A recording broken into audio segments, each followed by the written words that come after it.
from a neighbor.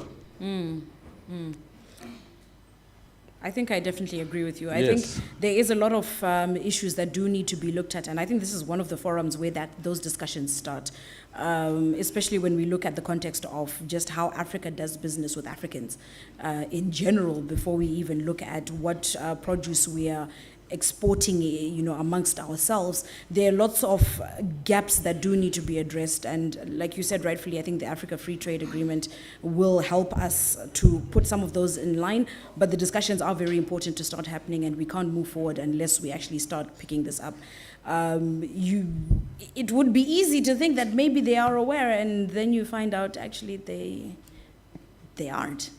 So I think we also need to start talking to each other a lot more about what are we doing, what do we have, what can we trade, and we can perform better as Africans in general. Thank you for allowing me the opportunity. Thank you, sir. Thank you. Yeah, I also wanted to say regarding what we also saw in the morning when we were talking about Nigeria producing fertilizers, and yet they are telling their farmers or other agro traders not to import anything. And yet they are producing, they want to export. So they don't want to import, but they want to sell out. So that's where we also need the African continental trade to come in and try to regulate this kind of protecting your industry when you would want other people to open theirs. So we see the same trend in most of the presentation that we saw in the morning. Thank you. Thank you. Some of it kind of plays off to a little bit of, unfairness, doesn't it? Yeah. You want to address that, don't you?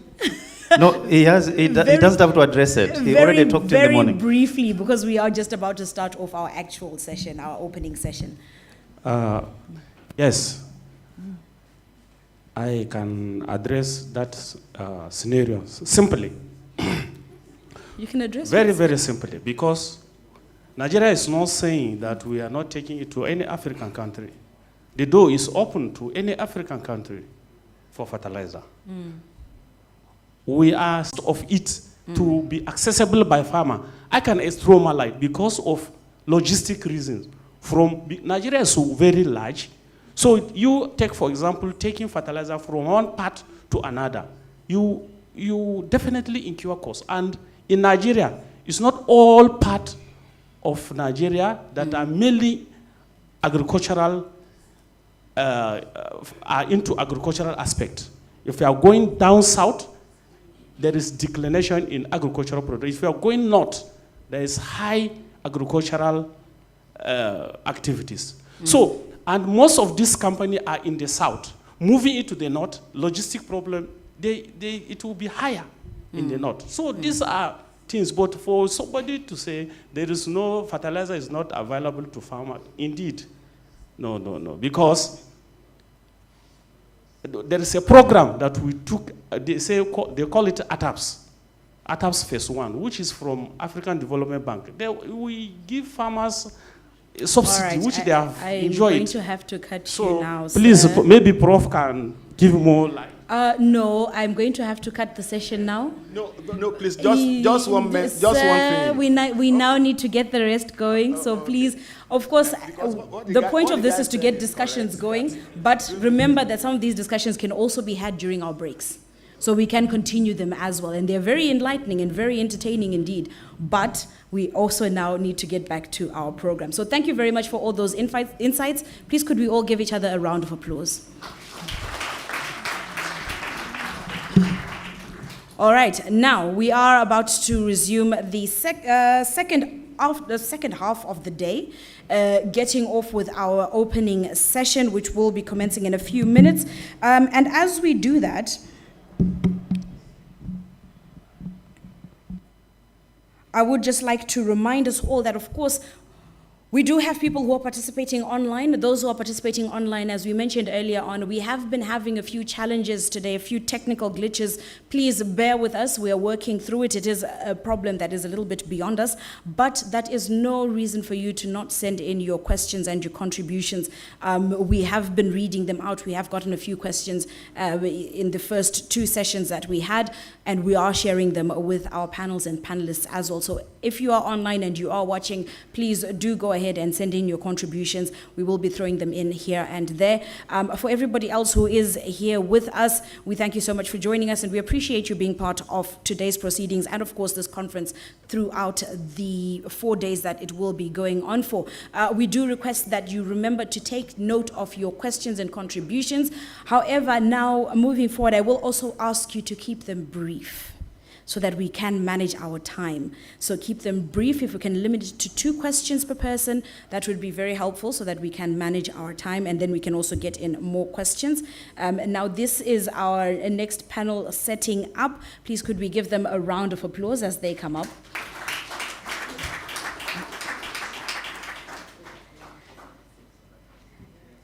And as they come up, I think I've gotten you all nice and active in talking, so you will be participating very actively in this next discussion. I will, of course, hand it over to Dr. Nalishebo Mibelo, who is Executive Director of ReNAPRI Secretariat. Please give her a round of applause as she comes up to take over.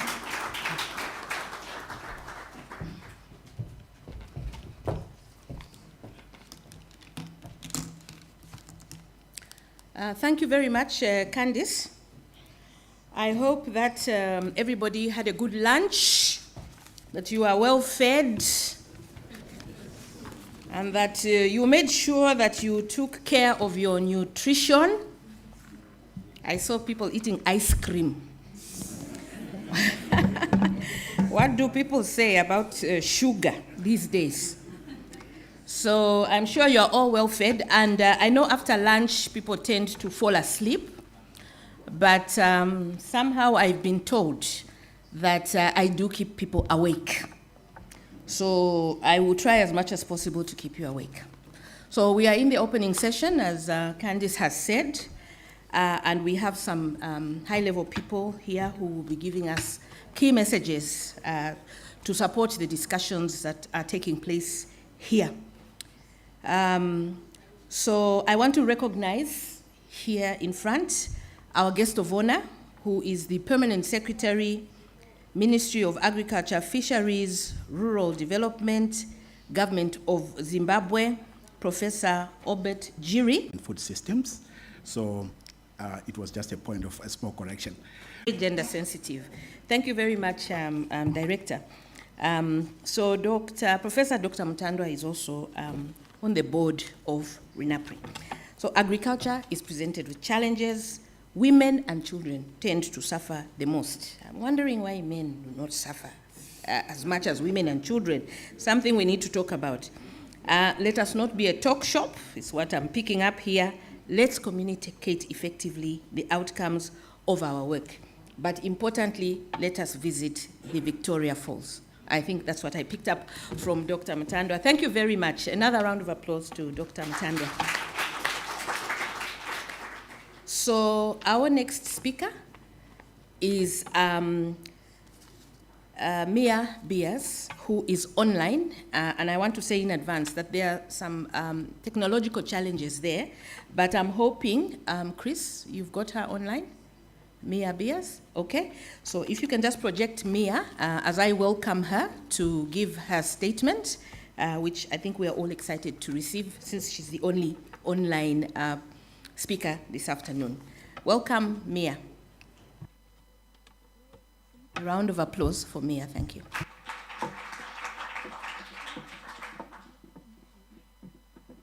Good afternoon and good morning, wherever you are in the world. And I wanted to say a warm welcome to the Permanent Secretary for the Minister of Lands, Agricultural Fisheries and Rural Development, Government of Zimbabwe, Dr. Takukam, Professor Urama, Mr. Karangizi, Dr. Philip, Dr. Savadogo, Professor Mutandwa, Dr. Mibelo, and to development partners, researchers, and academics, the private sector, farmers and other non-state actors, the media, distinguished virtual participants, even though I think there's only a few of us, all protocols observed. I'm really pleased to be able to join you for this conference online and help open for the second time following last year's very successful meeting in Namibia.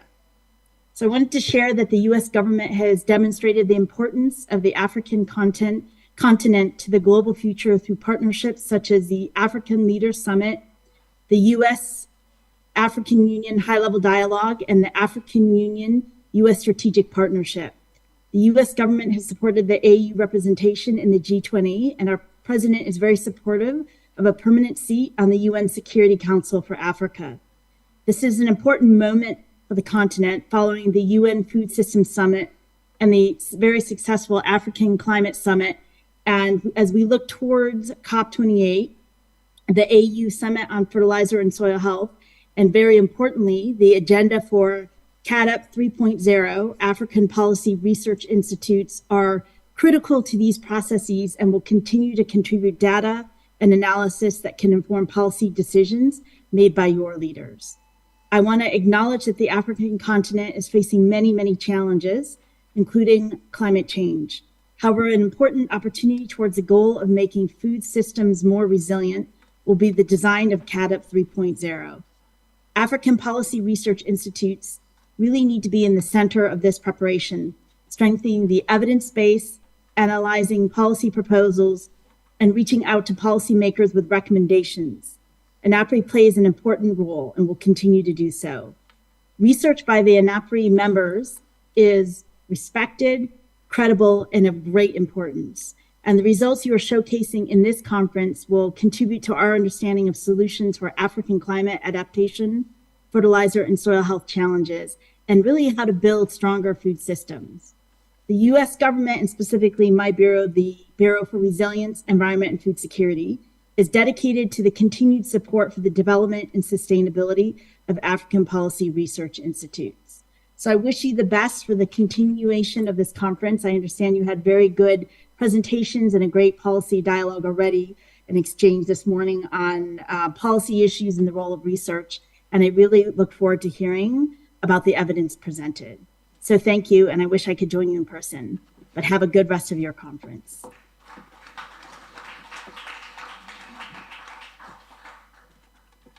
Thank you, Mia. That was a very insightful statement there.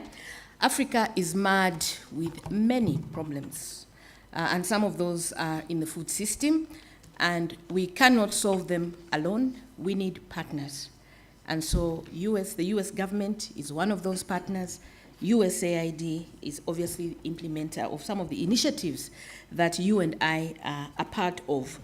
So USAID is obviously committed to supporting Africa's frameworks. Africa has many, many development frameworks, and many a time you see USAID's participation in the implementation.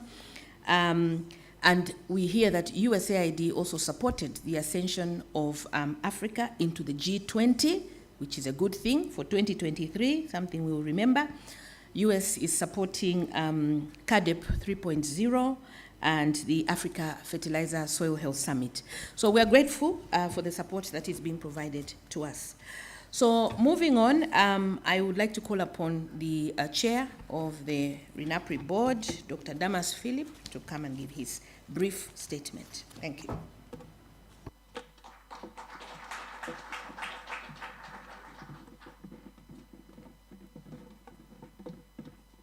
Ladies and gentlemen, good afternoon. On behalf of the ReNAPRI Board of Directors, it is my honor and privilege to be part of the 10th Annual ReNAPRI Stakeholders Conference and to thank you for your On behalf of the ReNAPRI Board of Directors, it is my honor and privilege to be part of the 10th Annual ReNAPRI Stakeholders Conference and to thank you for your interest in our work. You have shown your interest by being with us in this conference physically, and some of you who couldn't make it physically, you are following us virtually. The 10th Stakeholders Conference is the second one, which includes physical participation following the restrictions which were caused by the COVID-19 pandemic. Over the last few years, we have seen ReNAPRI evolve into a network of interest to many organizations in the continent and beyond. And because of this growth of the network, last year we agreed in principle to rename the network to ReNAPRI in order to ensure that we have a name which provides a better reflection of what we are and what we are doing. The growth follows the establishment and subsequent strengthening of the secretariat that coordinates and facilitates the day-to-day activities of the network, and we are very grateful for the support we receive from the staff. This is the second annual ReNAPRI Stakeholders Conference since I was elected as the chair of the ReNAPRI board in December 2021. And during that period, I have witnessed a growing interest in our work from various stakeholders within and outside Africa.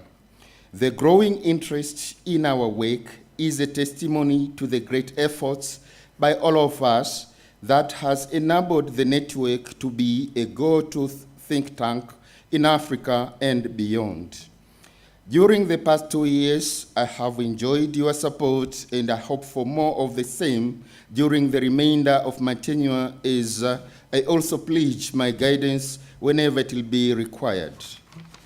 I'm particularly excited to note that important activities that are guided by our strategic plan and aimed at supporting the growth of our network and the African continent at large are being implemented as detailed in our plan. In this vein, I'm reminded of the challenges that are currently facing the African continent and the world at large as a result of various shocks such as climate change, human-induced conflicts, and their impact on food and nutrition security and livelihoods resilience. These new times demand new approaches. It is therefore important to bring onto the table innovative approaches which will promote the resilience of Africa's agriculture to secure our common future.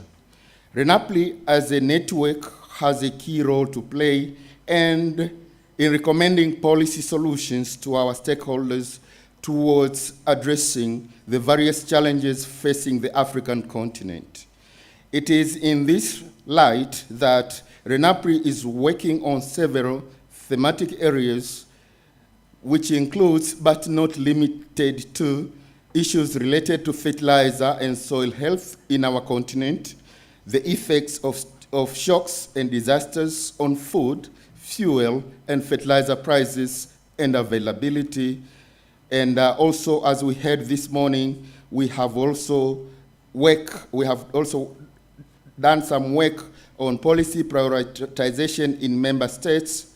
And lastly, but not least, we have also worked on implementations of the Paris agreements in various focus areas.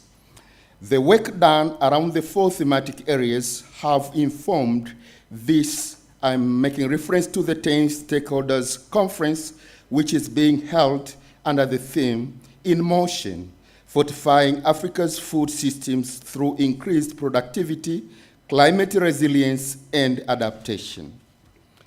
I'm certain that ReNAPRI will continue being Africa's go-to think tank as our network continues to produce high-quality evidence required to support agricultural research and development in Africa.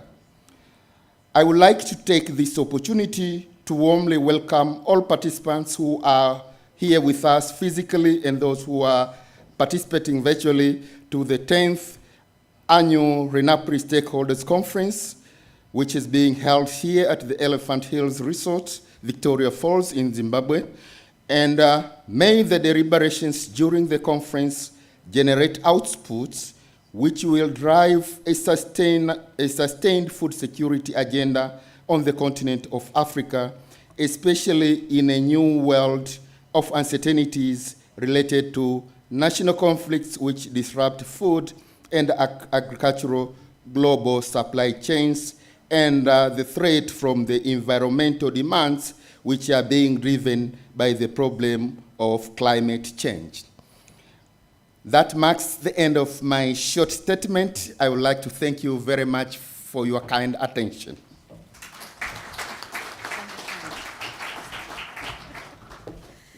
Thank you very much, Board Chair. For a moment there, I thought you were a politician. You spoke like one.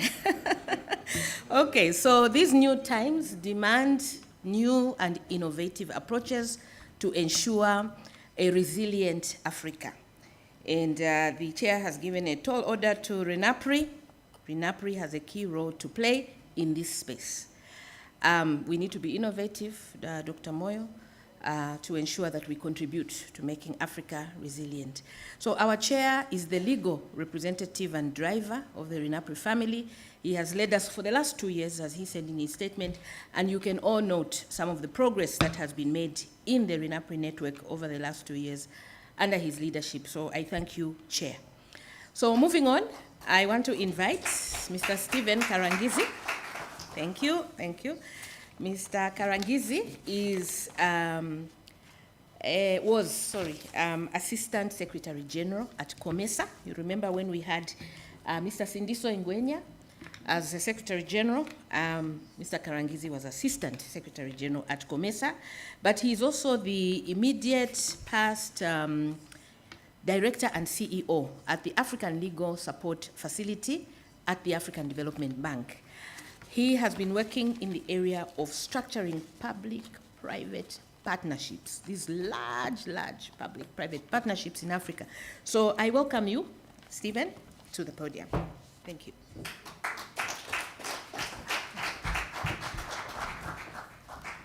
Thank you very much, moderator. Let me first recognize our guest of honor, Professor Robert Jiri, the Permanent Secretary of the Ministry of Agriculture, Fisheries and Rural Development of the Government of Zimbabwe, the Pro-Vice Chancellor, the representatives of the international organizations present here or represented here or online, the board of the distinguished board of ReNAPRI, the other distinguished delegates present here, and our executive director, Dr. Meblo, the researchers, private sector, and so on. Let me first thank ReNAPRI for inviting me. It so happens that when I was Assistant Secretary General at COMESA, that was the period of implementing CADAP, and I was in charge of programs. And my experience in rolling out CADAP, I think we were the most successful region organization. We were able to complete our regional compact first, and I think we supported 11 countries complete their national compacts. I learned a lot of things. Some of the key things I learned was the challenges of the public sector working with the private sector. Then when I took on the last job I was undertaking, I was supporting, as the moderator has indicated, that partnership between public sector and private sector in getting the private sector involved in many areas, particularly infrastructure, mining, and so on. The one area which was a challenge was agriculture. Listening to the discussions this morning on agriculture policies and investments through value chain, it was quite obvious that that challenge is faced by all governments. We also know that not many of our governments have attained the goal set to have a fair contribution of the national cake to agriculture. I think the set for the budget was 10%. And I strongly believe that there is a big gap in terms of involving the private sector to make it easier. Most of our governments will probably never have enough resources to reach that target. They have other challenges, as we have heard. And through the discussions this morning, I can hear that there are some existing partnerships, but they are quite weak. So one of the reasons I thought this is the case, the lack of successful PPPs in agriculture on the continent, is the lack of frameworks at national level, specific frameworks for supporting that relationship. So my hope and my presence here is to encourage ReNAPRI to start finding ways in which they can intensify research in this area as to how our governments can develop frameworks for serious public-private partnerships in investment in agriculture in the whole value chain. It's already being done, but in a very piecemeal basis and not on a sustainable basis. So I hope at some point to share the knowledge I have in 1 or 2 cases that I have had on the continent and encourage ReNAPRI to go in that direction. With those few words, I wish you all the best on the conference and thank you for the invitation. Thank you very much, Mr. Karangizi. I think another tall order there, Chair, for ReNAPRI. We need to look into why public-private partnerships in agriculture are not working, why they are piecemeal, and this is not good enough. So tomorrow morning, those of you who will be attending the Partners Breakfast, Stephen Karangizi will make a presentation which will give us a little more detail into this area of public-private partnerships in agriculture. So I invite you to join that Partners Breakfast, those of you who have an interest in this topic, particularly my ReNAPRI people, because we are being provided with some work, and I'm expecting that Mr. Karangizi will also find us the for us to be able to do that research. Thank you very much, Mr. Karangizi. So moving on, I want to invite the African Development Bank in the person of Kelvin Kansalwa Banda, who is representing Professor Kevin Orama, to come and make his statement. Thank you.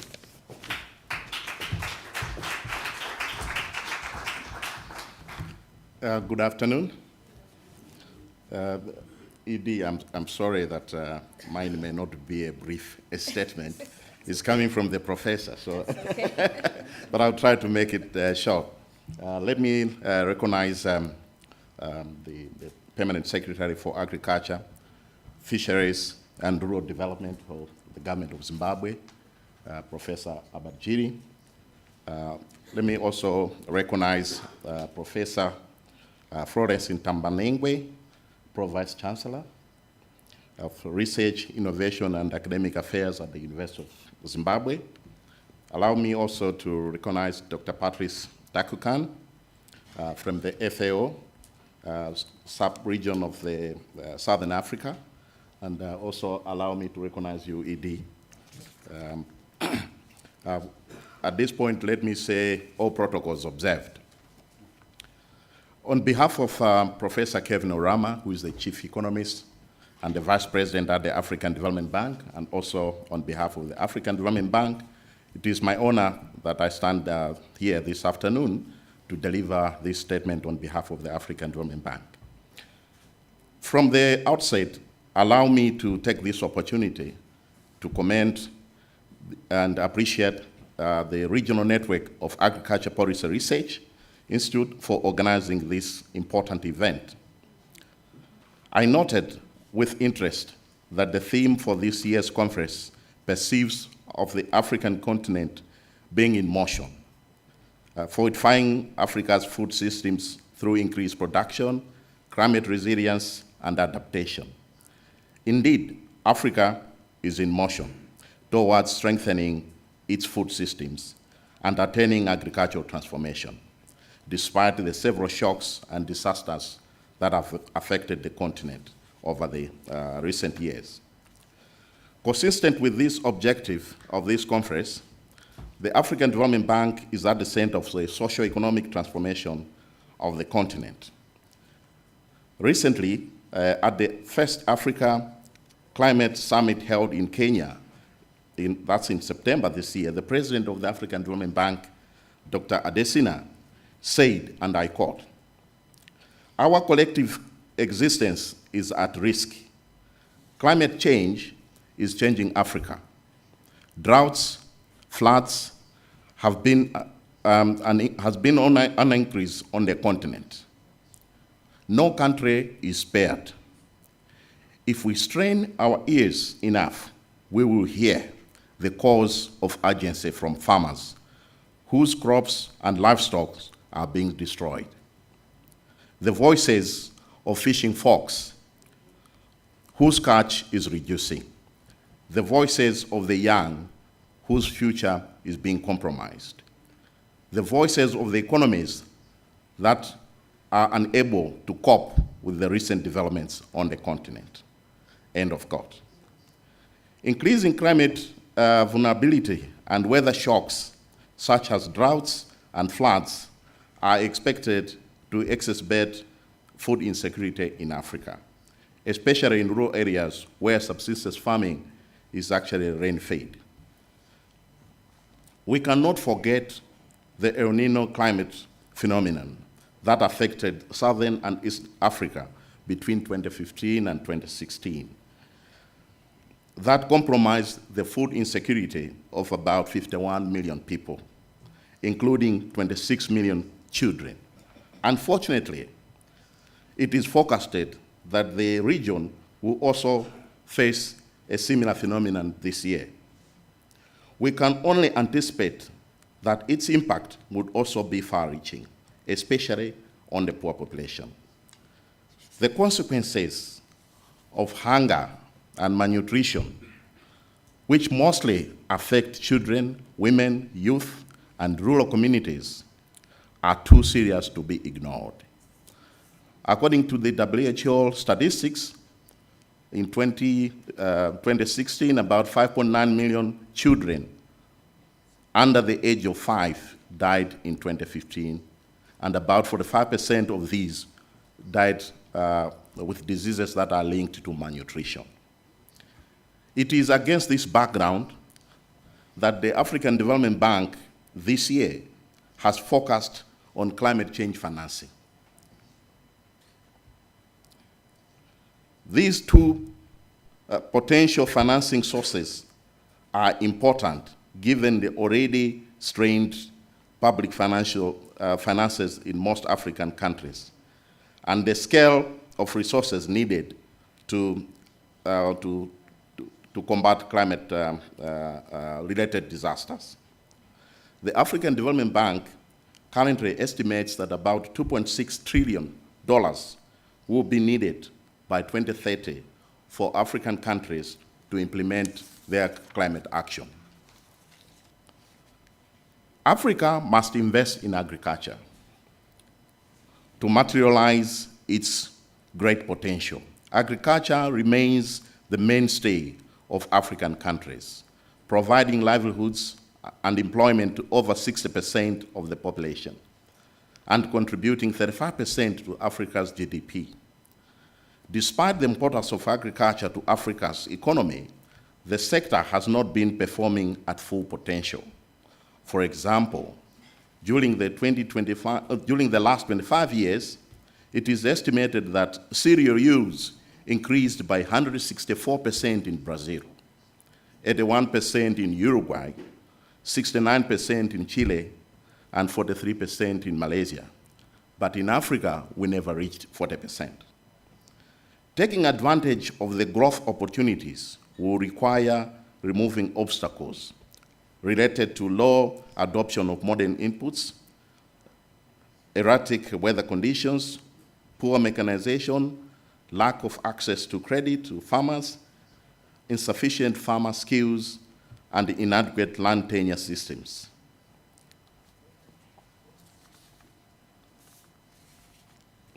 In conclusion, ladies and gentlemen, allow me to highlight that the African Development Bank is doing its part on the continent, especially for Southern Africa, but also more specific for Zimbabwe. Last year, the bank approved $26 million for the emergency food production facility for Zimbabwe. And we are working very closely with the Permanent Secretary and the government of Zimbabwe to make sure that we implement this operation successfully. This is part of what we are doing on the continent, and we remain available to support the initiatives that are being developed by our various institutions, including ReNAPRI. With these few remarks, I close here. Thank you.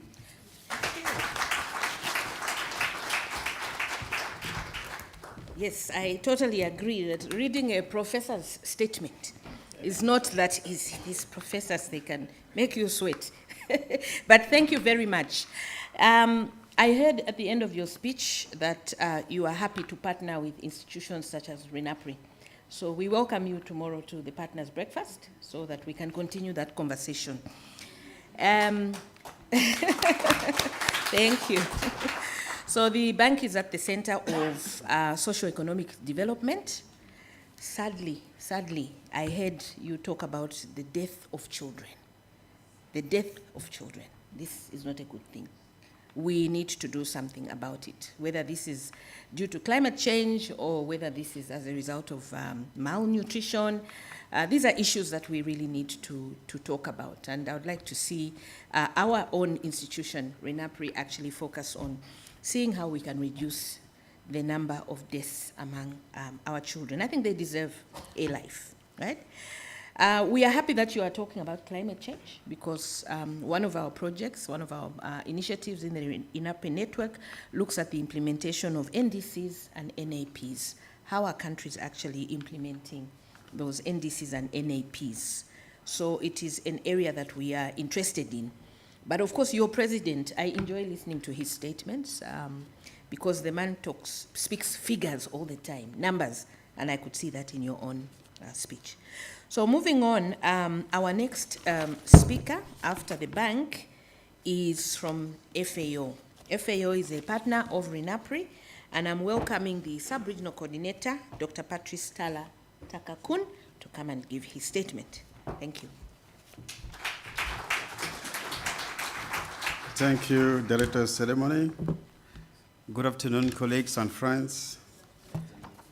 I would like to recognize Professor Obajiri, Permanent Secretary of the Ministry of Agriculture, Fisheries, Water and Rural Development in Zimbabwe, and also Professor Florence Tamangwe, Pro-Vice Chancellor, Research, Innovation and Academic Affairs, the University of Zimbabwe. So, colleagues, allow me to write on the protocol that was presented by our distinguished Director of Ceremony. All protocol observes. Colleagues, it is with great pleasure that I take the floor to make brief remarks at the 10th ReNAPRI Stakeholders Conference.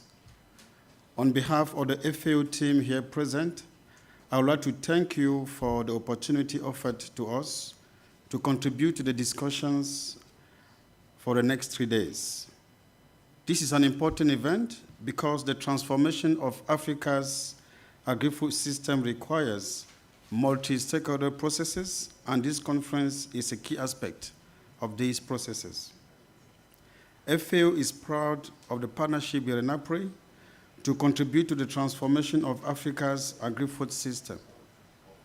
FAO strongly believes in constructive partnerships because it is through such collaborations that we can build on each other's strengths to deliver on common objectives.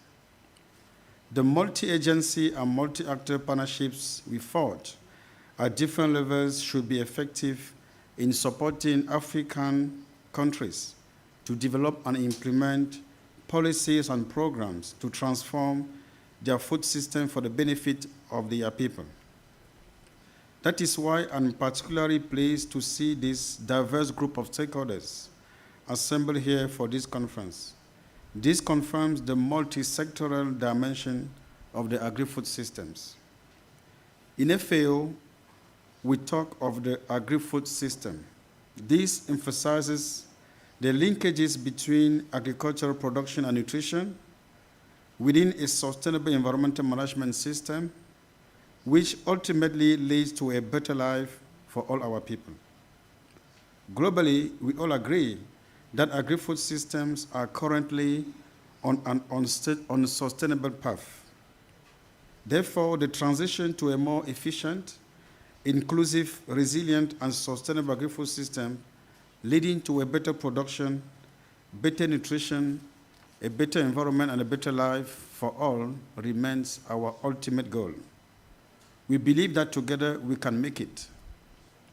In this regard, FAO nurtures strategic partnerships and works collaboratively on specific themes. For example, in the Southern Africa region, FAO works with key partners on several flagship initiatives that address issues on sustainable agriculture mechanization and climate-smart agriculture, agribusiness and investment, One Health, among many others. These initiatives make use of science and innovation and develop proven tools and instruments for scaling up of different interventions for the transformation that we seek. We see ReNAPRI, a network of knowledge generation through innovation and policy research, as a key partner in this endeavor of transforming the African agri-food systems. FAO recognizes the important role of agricultural research in policy making and contributing to the eradication of the extreme rural poverty. Reaching the very poor should be our ultimate goal, and it requires a profound understanding of what extreme poverty means and how it relates to other challenges. It calls for dedicated and integrated actions with many stakeholders, more participatory processes, and building of long-term and sustainable partnership of trust to ensure lasting and coordinated actions across sectors. I was pleased to hear the intervention of the colleague about the public-private partnership. I just want to share with you that for the last 4 years, FAO has been implementing a new program where we call the Hand-in-Hand Initiative. In fact, the purpose of this program is to provide a platform where the public sector and the private sector can sit together and discuss properly how to bring the private sector into agriculture. I think we have been talking a lot how to bring the private sector, but I don't think we have really succeeded to bring the private sector in many countries in the sector. So we hope that this platform will help to strengthen that. And Zimbabwe has been one of the leading countries in that program. I'm also happy to inform colleagues that a few years ago, FAO adopted a strategy for collaboration with the private sector. We recognize that for many years, for a long time, I don't say we have been reluctant, but engagement with the private sector was not really a key priority. Understanding for the issues of due diligence, but we understand that it's important to have in place specific policies that will facilitate those interactions. So this strategy is also helping us in the implementation of this program. So we really, we are aligned with what colleague was saying. We need to work hard really to strengthen this collaboration in the private sector, and I think ReNAPRI also offer that platform. Colleagues, the theme of this conference hints at processes which are already in motion to transform the African agri-food systems.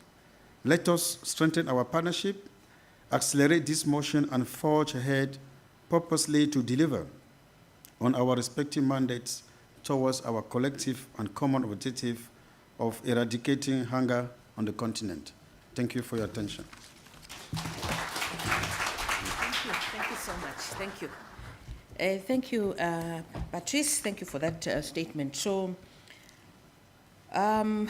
we have a duty to transform our food systems. That's what I'm hearing.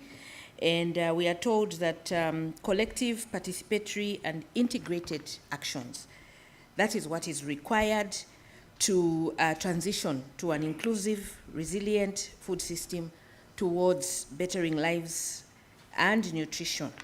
This is the key of FAO. But I like that you also talked about what you are doing in the area of public-private partnerships, and I think we need to continue that discussion tomorrow at breakfast with Stephen Karangizi, so that we can begin to find even more solutions towards establishing PPPs in Africa. So I'm really grateful to you, FAO, for your statement. So now we've come really home to Zimbabwe.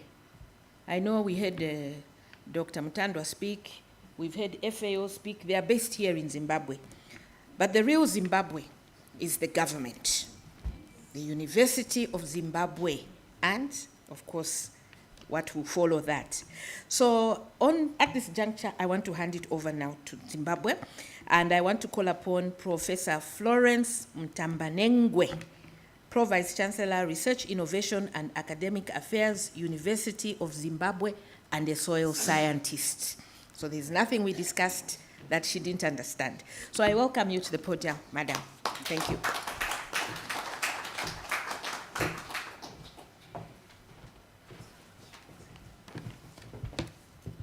That is background. Okay, it's okay. Oops, sorry. Okay, thank you. Director of Ceremonies, as the host, allow me to go through. Yes. Thank you. Allow me to recognize Professor Obed Jiri, the Permanent Secretary of Agriculture, Fisheries, Water, and Rural Development for the government of Zimbabwe. Let me say something about this man. You don't know how I felt as a mentor of this man seated here when I heard it being announced on radio that we have a new permanent secretary and he's Professor Obed Jiri. I said, what? God is good. We worked together for a long time with Professor, and he really deserves that position. I'm happy for him.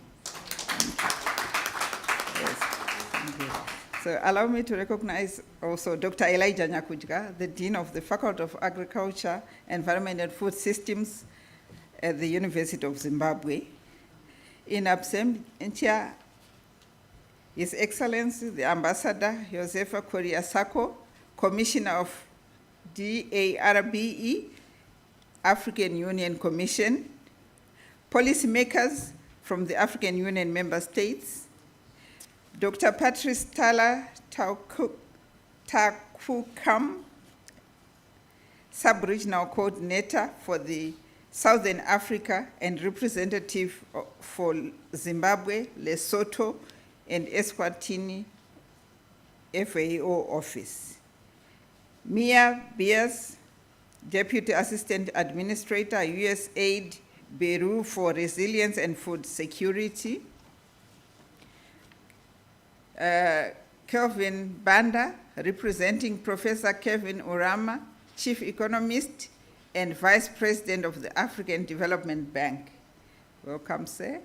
Stephen Karangizi, immediate past President and CEO of the African Legal Support Facility. Also in absentia, Dr. Apollos Nwafo, Vice President for the Alliance for a Green Revolution in Africa. Dr. Damas Philip, Chair of ReNAPRI Board of Directors. Professor Mtandwa from the University of Zimbabwe's Department of Agricultural Business Development and Economics for spearheading this meeting.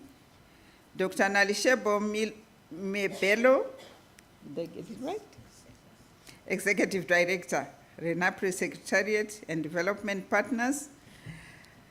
Researchers and academics, the private sector, farmers and non-state actors, the media, distinguished guests, virtual participants, ladies and gentlemen, and here in Zimbabwe we also say comrades and friends.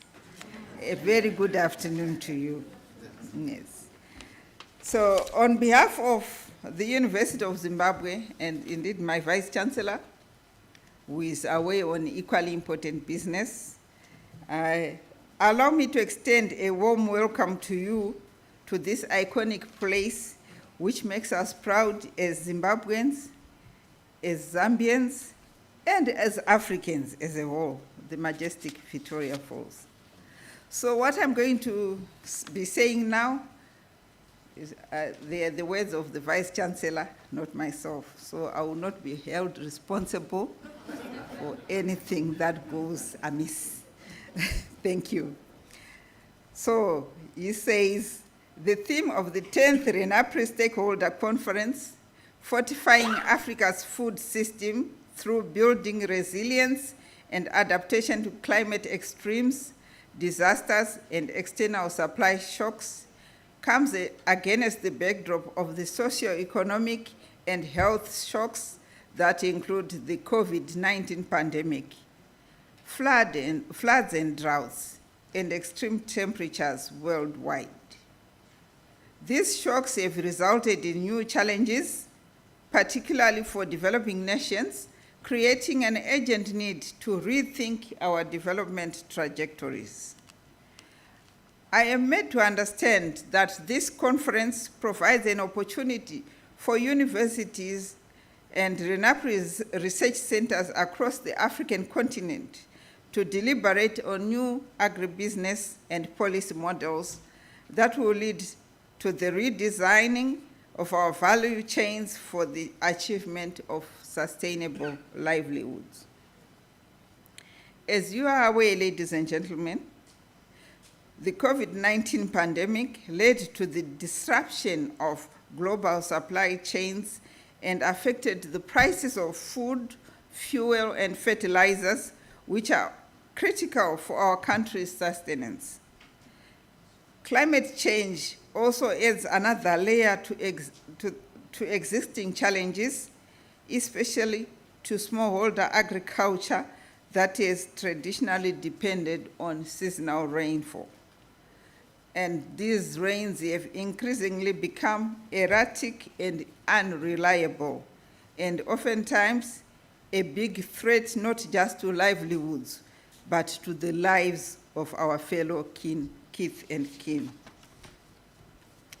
So, ladies and gentlemen, based on the lessons learned from the aforementioned, the important questions relate to how Africa can reset agricultural value chains, the roles that academic institutions can play in terms of developing new technologies, and how these innovations can be commercialized for the benefit of the continent.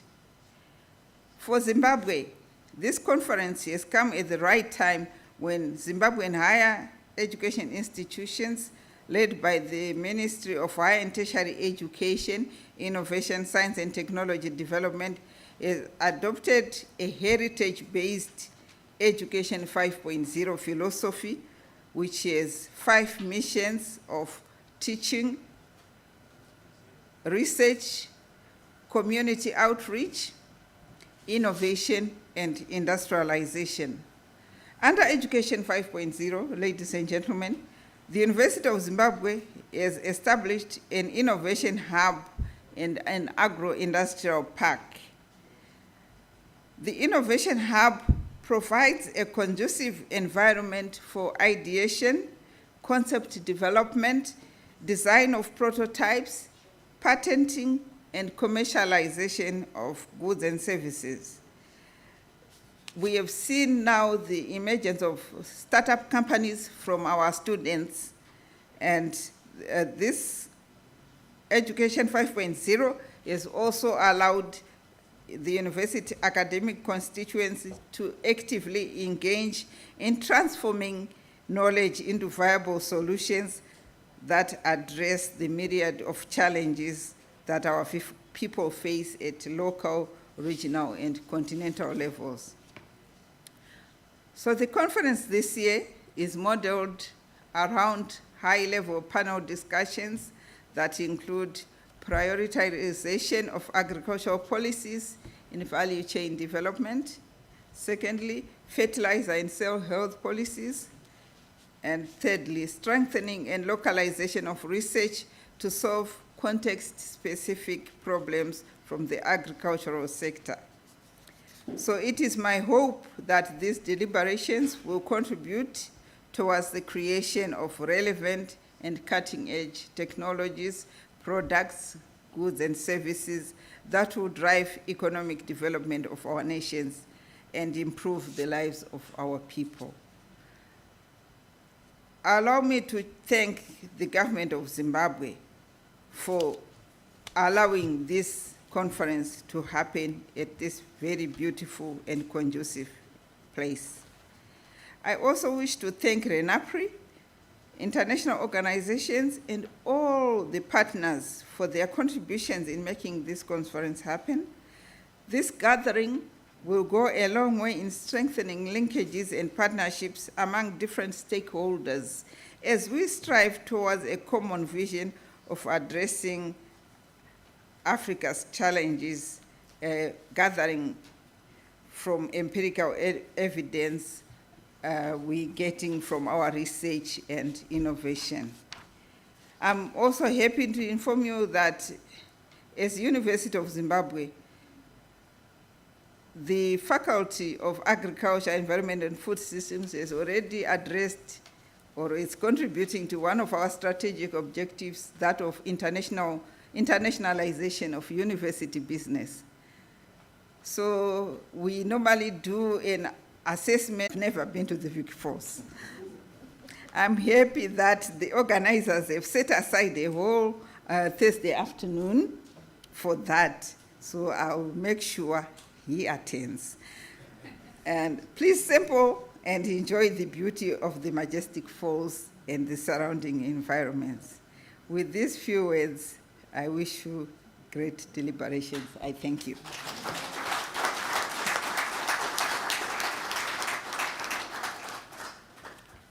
So before I take my seat, allow me to introduce the guest of honor to this conference.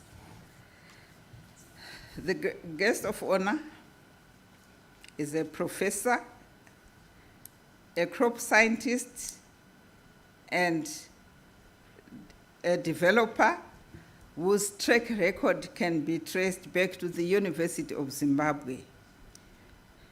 For a while, he headed the University of Zimbabwe Research and Innovation Directorate as the research specialist in natural, applied, and health sciences. So his successes led to the recognition and promotion to the post of Chief Director in Agriculture, Advisory and Rural Development Services Department within the Ministry of Lands, Agriculture, Fisheries, Water, and Rural Development. He almost single-handedly set up this sanitizer production unit at the University of Zimbabwe during the COVID pandemic. Yes, so now the university produces a SARS-certified sanitizer production unit, and we've managed to supply the whole country and even gave some donations to Malawi a while back when the disaster befell because of this man. Yes. So he barely served for a year as chief director before he was promoted to the post of permanent secretary in the same ministry. So, like I said before, I'm a proud sister, elder sister, and I'm happy to introduce to you Professor Dr. Obed Jiri. Thank you.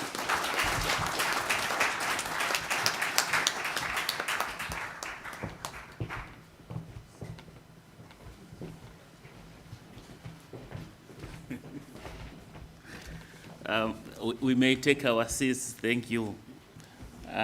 She forgot to say that she is still my boss.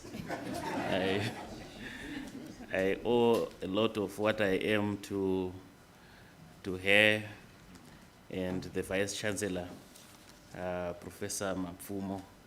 So she is still my boss. So allow me to give you that respect. I also want to recognize Candice, who is driving us here.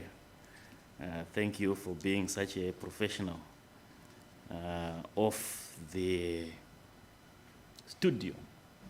So I also want to recognize Takuzwa. I worked with her in her office.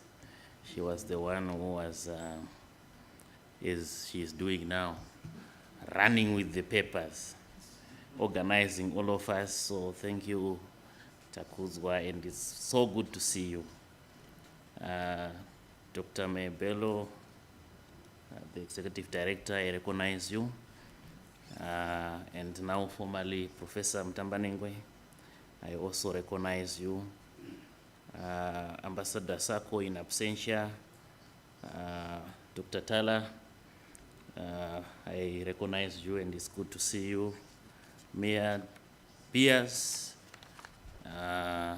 Kelvin Banda, Stephen Karangizi, in absentia, Dr. Nwafo, and Dr. Philip and Professor Mtandwa, I do recognize you, my colleague at the University of Zimbabwe, and my dean, Dr. Nyakujga, I also recognize you. All academics and researchers here. I also want to especially recognize my classmate, Dr. Singore. Where is he now? Yes, Shami, we went together to school. So I want to recognize you as well. The private sector, I heard there are farmers here and some who retired to become farmers. So I also recognize you. Distinguished virtual participants, distinguished ladies and gentlemen, the media, comrades and friends. That's how we end in Zimbabwe. So it's my pleasure to be here at the 10th ReNAPRI Stakeholder Conference here in Victoria Falls. This year's theme, Fortifying Africa's Food System Through Building Resilience and Adaptation to Climate Extremes, Disasters, and External Supply Shocks, comes against the background of multiple external shocks that our country and indeed the African continent and the world faced in the past 4 years. We have seen obviously the 3 C's challenge: climate change, which has ravaged our countries. Right now we are reeling under the effects and impacts of climate change. The El Nino phenomenon is with us. The conflict in Eastern Europe, we have seen that affecting us. We have also gone through the COVID-19 pandemic, which all these 3 C's challenges have caused 3 and more F's. The increase in fuel prices, the increase in fertilizer prices, and ultimately the increase in food prices. So we have not been spared by these challenges. As you are aware, the COVID pandemic not only resulted in the loss of lives, but it also affected the socio-economic fabric of our economies.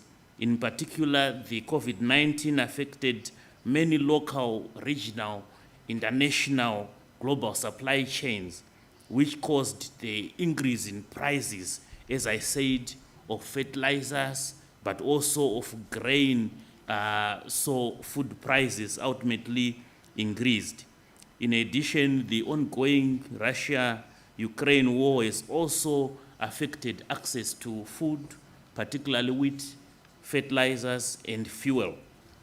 In response to these challenges, through the able guidance and visionary leadership of our President, Comrade Idi Mnangagwa, the government pushed through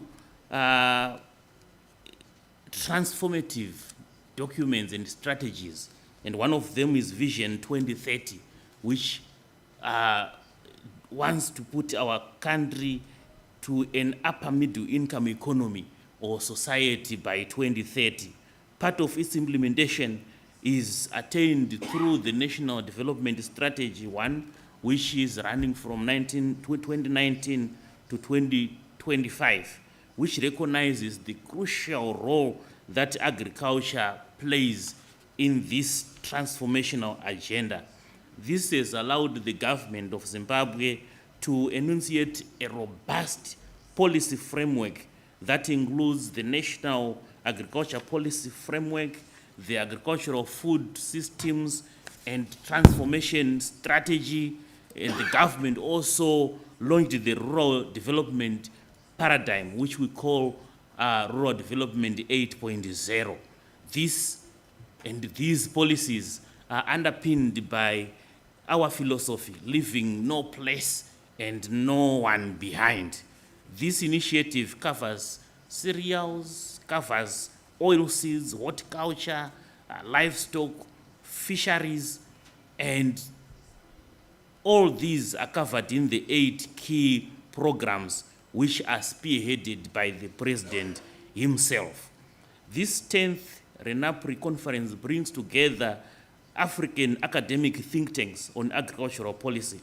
The conference therefore provides an opportunity to maintain the impetus in the design, implementation, and evaluation of agricultural policy. As we move towards the realization of Africa Continental Free Trade Agreement, agricultural policies will play a central role in the harmonization of tariff and non-tariff barriers on the African continent. I'm reliably informed, and indeed I have seen that we have government agencies here, we have donors, the World Bank is here, we have development partners, NGOs, civil society organizations, private sector, and media at this conference. As government, indeed, as we said, as the public sector, we value a holistic approach to that leaves no one and no place behind. This will ensure that we restore our Zimbabwe to glory and realize the upper middle income society status by 2030.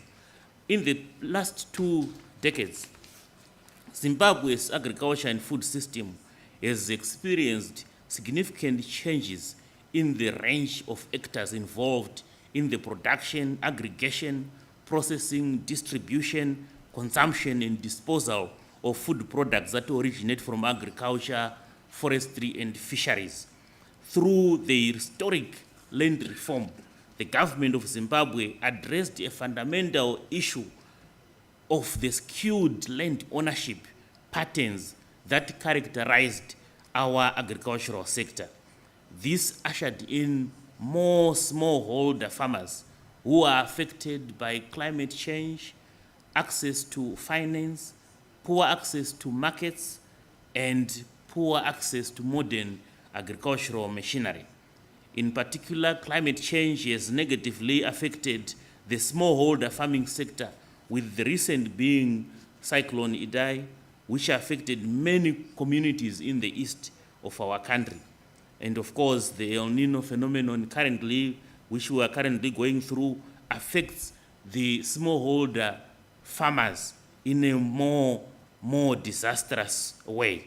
Furthermore, to the aforementioned, our smallholder farmers have been facing the lack of strategic agricultural information to assist them to make decisions on what crops to grow, what fertilizers to use, and what markets to access.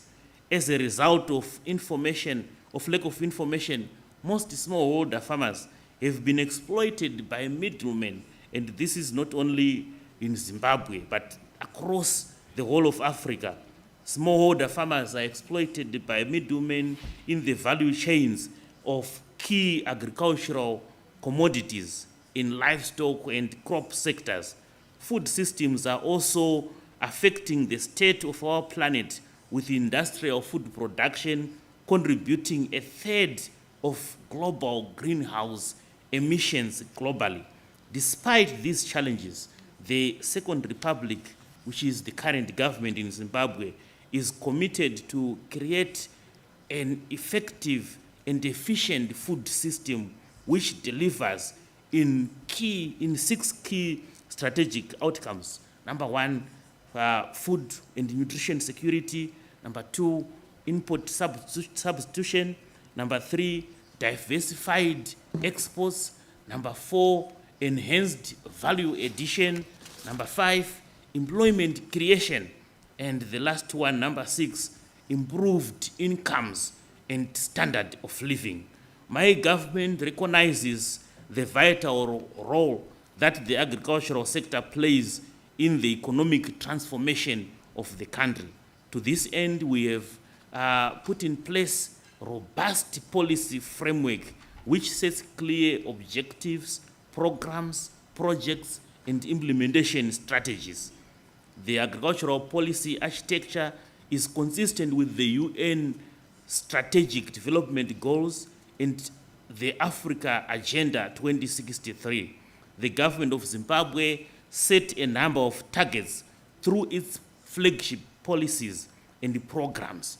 You would be interested to know that we have set targets under the Agriculture, Food Systems and Rural Transformation Strategy, which we are currently revising, and we want to attain a $13 billion agricultural economy by 2025.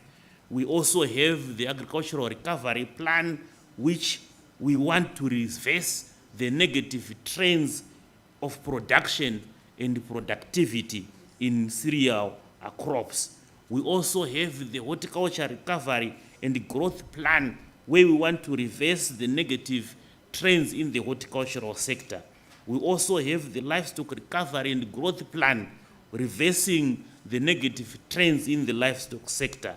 We also have the Accelerated Irrigation Rehabilitation and Development Plan, because we believe that the surest way to climate-proof is through irrigation development. We also have the Integrated Agricultural Information Management System, because information is power. We also have the Tobacco Value Chain Transformation Plan, because we realize that as Zimbabwe, we are only benefiting less than 10% of the value of tobacco that we should benefit. My government also launched the Rural Development 8.0 model, which aims at eradicating poverty through an agricultural development, rural industrialization, and rural development vision 2030 nexus. Indeed, this Rural Development 8.0 aims at developing industries right in the root and heart of the rural areas. The initiative covers cereals, oilseeds, horticulture, livestock, and fish farming, and includes various presidential and president-led programs. Several thematic areas and activities have been integrated into key government programs, including the capacitation, both physical and mental capacitation and motorization. We also have ventured into digitalization of our systems with all our extension officers, the 6,000 of them through the country, having tablets so that they can access and are able to digest information.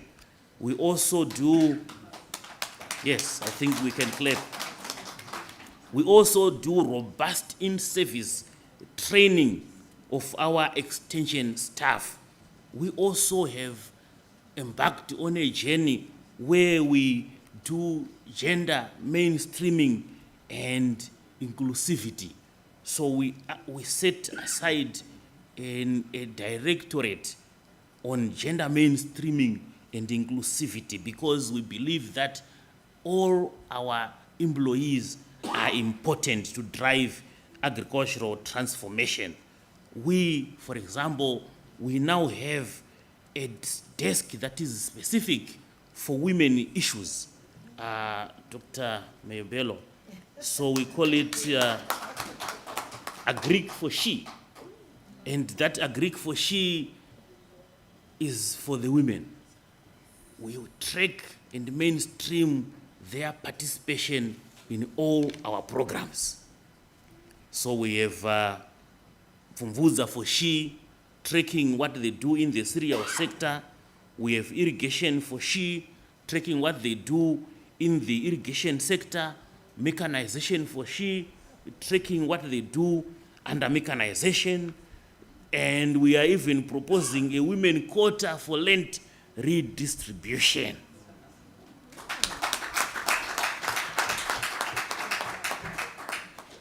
In addition, we also have a specific interest in technology. So we have introduced Agric Tips 365, where every day we develop short messages for our farmers, and we send them out every day through our network of 6,000 extension officers. So if you ask them every day, they receive in 3 languages: English, Shona, and Ndebele. It is here that you were supposed to clap, not the other side.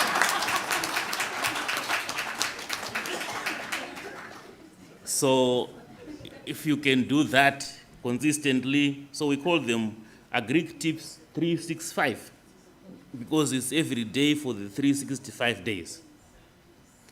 If you can do that every day consistently, if you look at your neighbor, they will tell you that they have not been able to be consistent for the last week only. But my ministry has been able to do that. Even today, the messages have been sent consistently in 3 languages. The aforementioned policy efforts have seen the tremendous strides being achieved in the agricultural sector. And I'll highlight just a few of what we have done. So the agricultural gross value output surpassed our target that we had put for 2025. We had set to attain an $8.2 billion gross value output for the agricultural sector by 2025, but we have already surpassed that. And now, before 2025 is set, we are already setting a new target for 2025.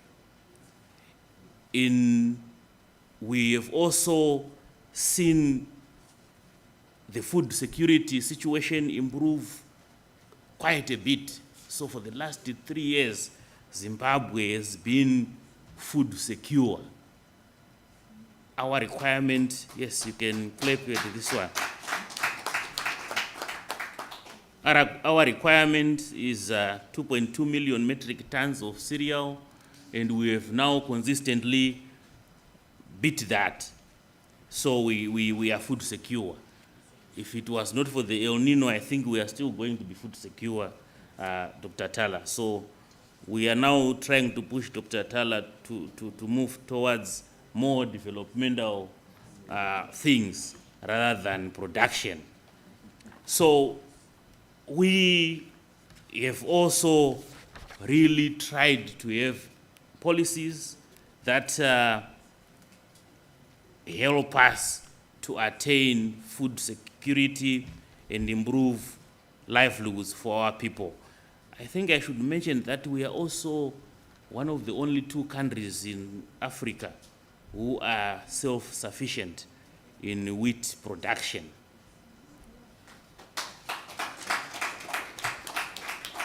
So last year we produced 375,131 metric tons, which is way above our requirement of 360,000. And this year, I think as of Friday, we were sitting on the current harvest on 456,000. So we are more than food secure again, wheat secure again for the 2nd year running.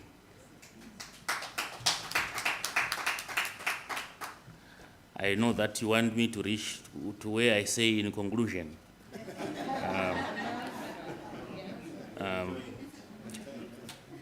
But don't worry, I will say in conclusion, then I will say at last, then I will say as I sit down.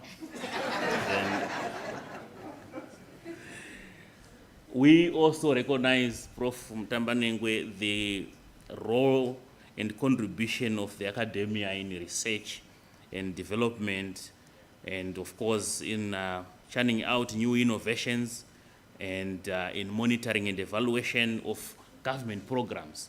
So through the Ministry of Higher and Tertiary Education, Innovation, Science and Technology Development, the government coined Education 5.0 as she indicated. We have tapped onto that, and some of the things that we do, because we are producing a lot, we want to synergy with universities, particularly the University of Zimbabwe, where we have already identified several innovations, including in mechanization. We do have our Fumvudza Intwasa program, which is basically a conservation agriculture technique which we adopted as government. And we want to mechanize it. And we know at the University of Zimbabwe, they do have innovations in that regard. We have already reached out to them. They have produced flour from sweet potato, the orange-fleshed sweet potato, which we want because our bread costs $1. Everywhere you go, even here in Victoria Falls, a loaf of bread is $1. If you go to Harare, the loaf of bread is $1. If you go to the Eastern Highlands, the loaf of bread is $1. That bread is very expensive. So we are looking at ways. So they researched and produced flour from orange-fleshed sweet potato, which we can blend to produce cheaper bread. Here you're supposed to clap. This is the effort of my boss, remember. So you clap properly. So they also motivated that. So if I had time, I would explain to you some of the efforts that we are doing under Rural Development 8.0 that I was talking. So imagine someone is growing wheat here in Victoria Falls. So they grow wheat and then there's no mill for wheat here and there's no bakery for bread. So it has to be taken 500 kilometers away to Bulawayo, the next town. And then there it will be milled, then they will bake, then they will carry it back to Victoria Falls to sell bread. I think at $1, the bread is still too cheap. It must cost more than $1. Because you transport the wheat to Bulawayo, and then you transport so it must cost more than $1. So this is what we are trying as government to encourage value addition and industrialization. And for that, we can't do without research and proper research. So we know that the universities have established innovation hubs where research is expected to be translated to tangible innovations to help transform the livelihoods of our people. I'm happy to inform you that the University of Zimbabwe has created several technologies which we have embraced as the agricultural sector. I therefore believe this conference will provide a platform where innovative policy models are identified for the betterment of agriculture in the country, in the region, and internationally. I think this statement, I must repeat it because you didn't hear it. I therefore believe that this conference means you,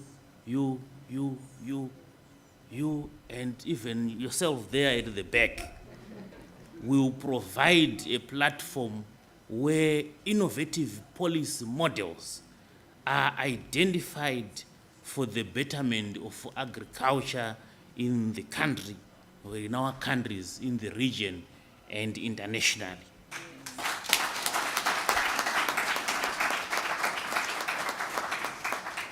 We need pro-youth policies, agricultural policies. We need pro-women policies. We need pro-growth policies. We need research into how we can cause industrialization. This is the thrust of our government in Zimbabwe. We need to see how research can lead to industrialization. That way we can create jobs in our rural areas, avoid and harness rural to urban migration. People should be happy to live where they are, and that can only be possible if we industrialize where we produce. We need to value add, and the need for strengthening research, innovation, and extension is very key. I heard about people talking about extension. I had the opportunity of transversing from research to extension and to policy now. So I know how difficult it is to transform science to product. I know the battles between researchers and extensionists. I know the battles between researchers and policymakers. 90% of the time, researchers think what they produce as a paper is important. Policymakers, we don't see it that way. We only see you when you have given us something extremely simple but transformative. That is what we want. So when you give us, someone was talking about how we don't read documents. We don't read, we don't have the time. That's the truth of the matter. If you get to my office now, he gets there. Right now when I'm not there, I know that I would need a minimum of 3 hours to clear my entry only. We don't have time to read. What we can do is to have small, simple, transformative technologies. Don't come to us with these presentations and books and papers. We don't read those. The only time I read is now when I am reading.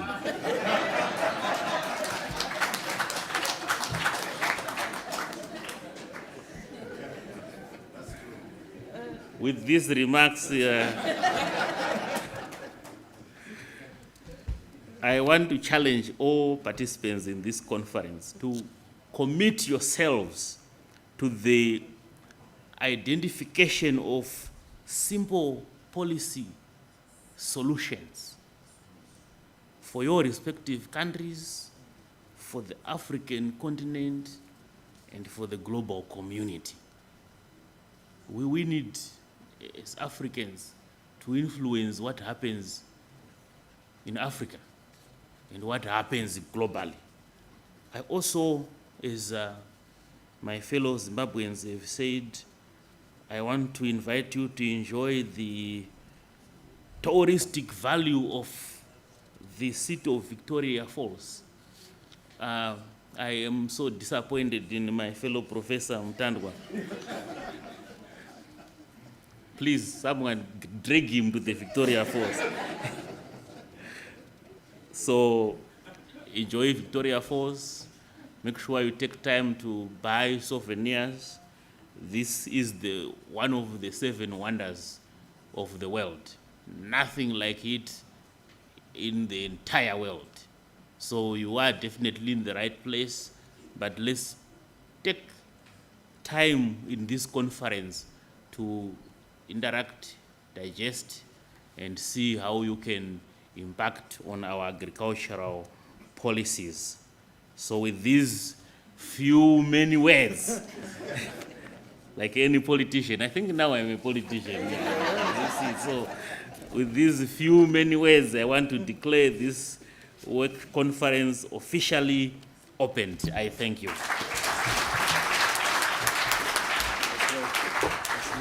Thank you. Thank you so much. Thank you so much.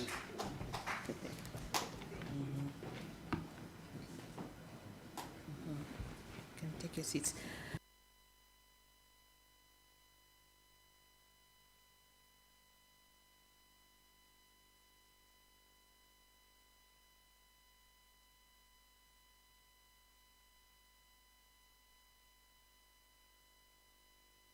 Sorry, I was saying I followed that speech from beginning to end, and it's about the deliverer of the speech. We did not fall asleep, word for word. Now, where I come from, which is not far from the Victoria Falls, across the border, where my village is, when elders speak, there is not much that we can say after that. But if the guest of honor will just allow me one word, and that is really just to say thank you for those wise words. You've spoken words of wisdom. You've shared with us what many of us do not know, what is happening here in Zimbabwe. There is so much. So I don't want to summarize or repeat what you have said. I think everybody listened because we didn't fall asleep.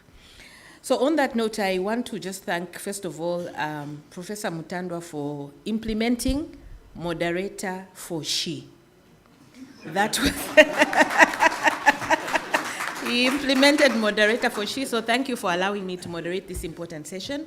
But also just to thank the government of the Republic of Zimbabwe for welcoming us into your country. I would like to give specific mention to the ministry, or that is your portfolio, Permanent Secretary. You have really supported us to put this together. The Ministry of Home Affairs, the Immigration Office was very good in terms of providing visas for those who required those visas. The Ministry of Tourism, through the Zimbabwe, sorry, I'm from Zambia, oh my God. Zimbabwe Tourism Authority, because they have also provided us with support, and I think that is how we will take our participants to these different areas that you've talked about. So on that note, colleagues, I think we are wise. We've been given the wisdom from the Permanent Secretary. And so I'd like to hand over back to Candice, who is our director, she said professor of ceremonies, to close this session and tell us what is happening next. So over to you, Candice. All right, please could we give them another round of applause?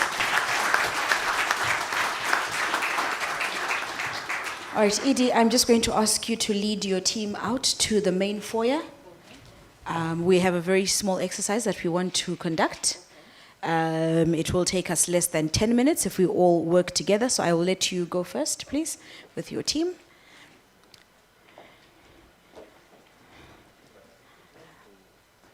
As they exit, I will be asking us all to head to the main foyer by the staircase for just a very quick exercise. And then on your way back to your seats, please feel free to grab a cup of coffee or a cup of tea or a glass of juice, fruit if you want something to nibble on. But I am hoping that we can do this very, very quickly. We have a cocktail that we are waiting to get through. I know I'm not the only one. And I'm hoping that we all have our attire ready because today is African night. Are we ready for that? Yes. Oh, you see? She's ready. What's going on with everybody else? Lost your suitcases. All right, please can we all make our way to the main foyer, just by the staircase, the main entrance to the hotel for a very quick exercise. And as I said, on your way back, feel free to grab a very quick cup of coffee. Not grab and drink and chat, but grab and return to your seat. So let's try and be as brisk as possible with this exercise. Please can we all make our way to the main foyer?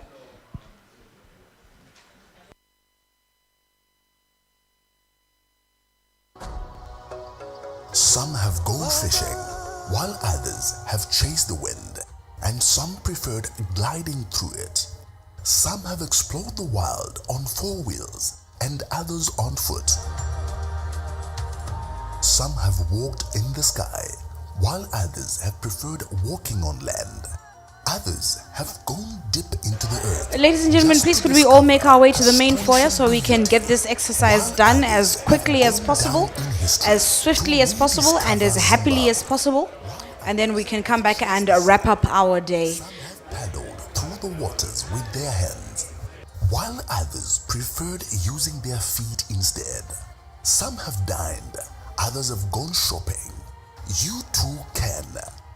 Vakacha, Shanya, visit Zimbabwe, a world of wonders. Zimbo. This message is brought to you by the Zimbabwe Tourism Authority.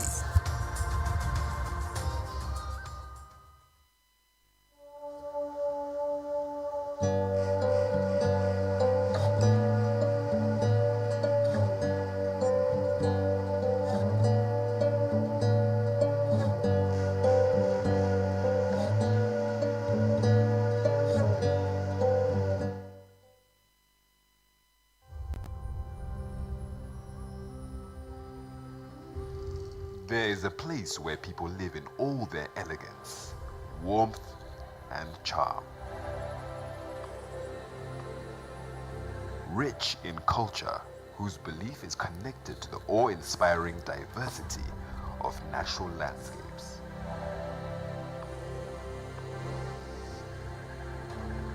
Where icons are celebrated, history is never forgotten. A place where mighty rivers transform into majestic falls.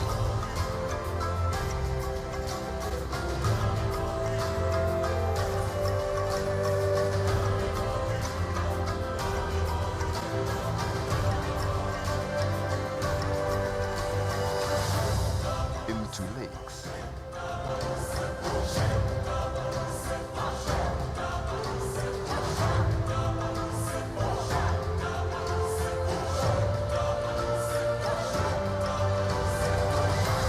Into valleys, into mystical mountains.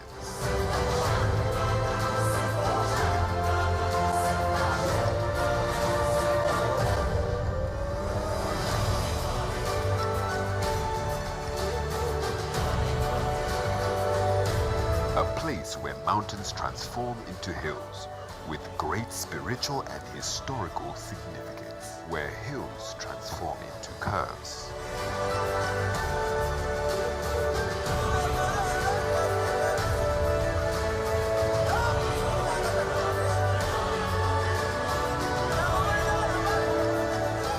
A place redolent with history, testament of the people who live there. A statement of power, resilience, and ingenuity.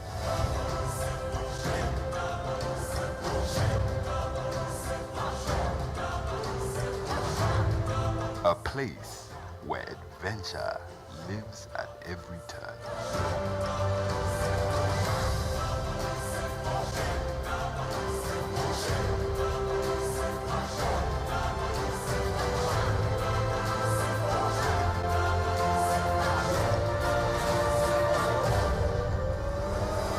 I want to tell you of a place where people live in harmony with nature and wildlife.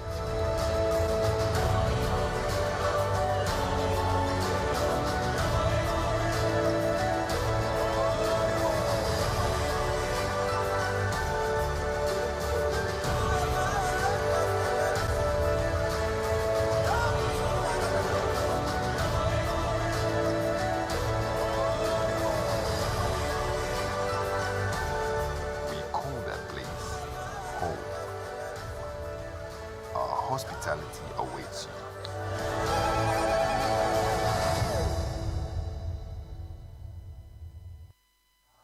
Zimbabwe is not just a country, not just a place. It's much, much more than that. It's the sound of the birds early in the morning as the sun rises. It's the people you meet and the smiles no matter where you go. Our rich history, culture, and heritage. Our vibrant art, music, and creativity. Our mighty rivers.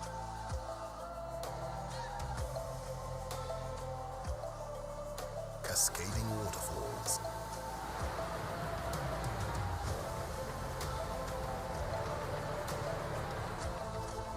And enormous lakes.